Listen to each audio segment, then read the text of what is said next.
안녕하세요. 오늘 저희가 깊게 파볼 주제는요. 여러분이 보내주신 소상공인 데이터 시각화 전략 보고서입니다. 네. 이게 단순히 차트를 예쁘게 꾸미는 기술 이런 차원이 아니고요. 데이터 시각화가 여러분의 비즈니스 생존 또 성장에 얼마나 강력한 전략적 무기가 될 수 있는지 그걸 좀 파헤쳐 보려고 해요. 맞아요. 많은 분들이 그냥 보기 좋은 그래프? 그 정도로 생각하시더라고요. 네네.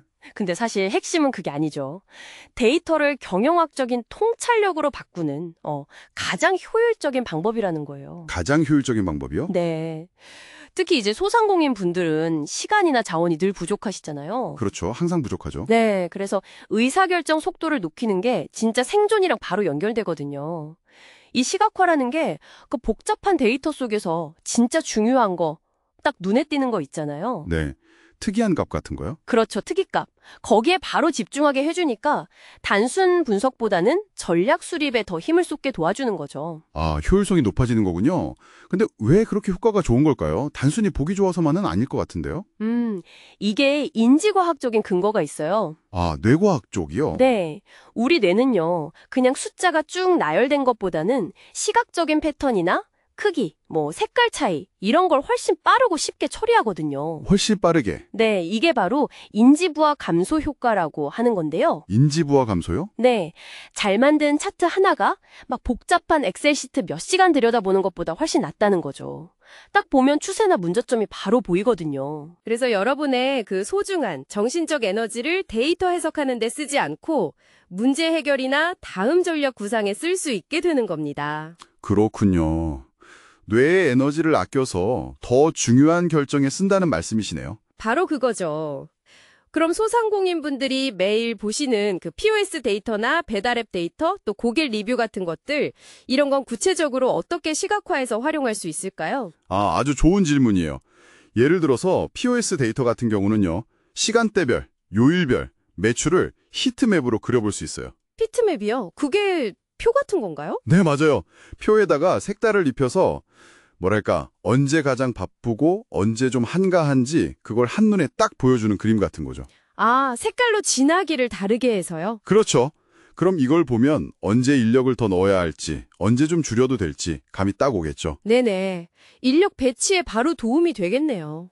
그리고 또 그 파레토 법칙 아시죠? 80-20 법칙이요. 네, 80대 20? 네, 그걸 적용해서 인기 상품 분석 차트를 만들어 보면 우리 가게 매출의 한 80%를 어떤 20%의 메뉴가 만들어내는지 그게 명확하게 보여요. 오, 핵심 메뉴가 딱 보이는군요. 그렇죠. 그걸 근거로 메뉴를 좀 과감하게 줄이고 그 핵심 메뉴의 자원을 딱 집중하는 전략을 세울 수가 있는 거죠. 잠깐만요. 근데 메뉴를 줄이면 손님들이 좀 싫어하지 않을까요? 다양성이 줄어드니까요. 아, 네네. 중요한 포인트예요. 물론 소통이 필요하죠. 근데 핵심은 메뉴 수를 줄이는 대신에 그 핵심 메뉴의 퀄리티를 확 높이고 거기에 마케팅 자원을 집중하는 거예요. 아, 질로 승부한다? 네. 이게 오히려 고객 만족도를 더 높일 수도 있다는 걸 보여주는 사례가 있습니다. 그리고 고객 리뷰 데이터요? 이것도 중요한데 평점 변화를 보여주는 추세선 그래프. 이걸 보면 서비스 개선 노력이 효과가 있는지 바로 알 수 있고요. 네, 추세선, 꺾은 선 그래프 같은 거요? 맞습니다. 그리고 목표 평점 달성률 같은 거는 게이지 차트라고 해서 약간 자동차 속도계처럼 생긴 차트 있잖아요. 아, 네네. 그런 걸로 만들면 직원들 동기부여도 되겠네요. 그렇죠. 책임감도 높아지고요. 이런 핵심 지표들, 그러니까 KPI라고 하죠. 이런 걸 시각화해서 꾸준히 보는 게 중요해요. 특히 높은 평점은 배달앱 노출 순위에도 바로 영향을 주니까요. 와, 진짜 중요한데요. 그럼 이게 바로 그 성공 사례, 순종 꽃게장 이야기로 이어지는 건가요? 네, 맞습니다. 바로 그 식당이 대표적인 예죠. 궁금한데요. 어떻게 했나요? 이 식당의 데이터 분석을 해보니까 메뉴가 15개인데 그중 딱 3개가 전체 매출의 78%를 차지하더라는 거예요. 78%나요? 와, 네, 이걸 그 파레토 차트로 딱 확인한 거죠.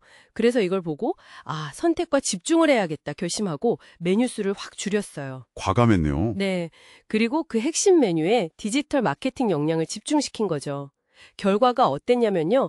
배달 주문이 168% 늘고 평균 객단가도 11,000원이나 올랐어요. 168%요. 엄청나네요. 그렇죠. 여기서 진짜 중요한 건 이 시각화 자료가 단순히 결과가 이렇다 보여준 걸 넘어서서 이 방향으로 가야 한다는 어떤 확신을 주고 또 내부적으로 설득하는 도구가 됐다는 거예요. 과감한 전략 실행을 가능하게 한 거죠. 아, 단순 보고서가 아니라 실행의 촉매제였다. 네, 맞아요. 촉매제이자 설득 도구였던 셈이죠. 시각화, 그러니까 파레토 분석에서 시작해서 전략 실행, 즉 메뉴 최적화랑 리뷰 관리로 이어지고 그 성과를 다시 KPI 시각화, 평점 추적으로 확인하고 이게 또 더 나은 결과, 노출 증대나 주문 증가로 이어지는 이런 선순환 구조를 만든 거예요. 와, 정말 강력한데요? 듣다 보니까 데이터 시각화가 거의 뭐 만능 해결책처럼 들리기도 하는데, 근데 혹시 좀 주의해야 할 점이나 어두운 면 같은 건 없을까요? 아, 물론 있습니다. 당연히 있죠. 모든 시각화 자료에는 그걸 만든 사람의 의도가 담겨 있거든요. 의도요? 네. 그래서 때로는 뭐 의도적이든 아니든 데이터를 왜곡해서 잘못된 판단을 유도할 수도 있어요.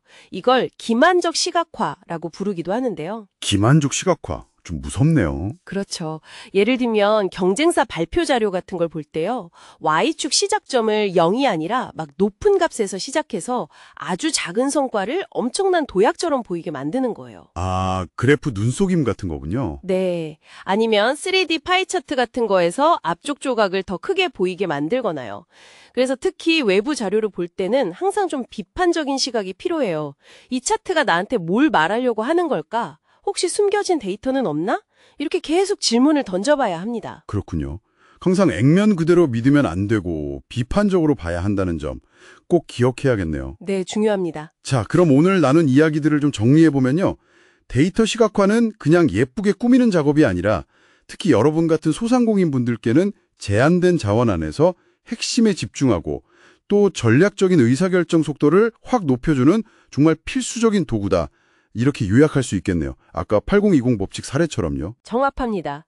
그리고 도구를 선택하실 때는요. 너무 복잡한 것보다는 일단 사용하기 쉽고 바로 접근할 수 있는지가 중요해요. 네, 그렇죠. 당장 쓸 수 있어야죠. 네, 구글 차트 같은 건 무료면서 웹 기반이라 쓰기 편하고요.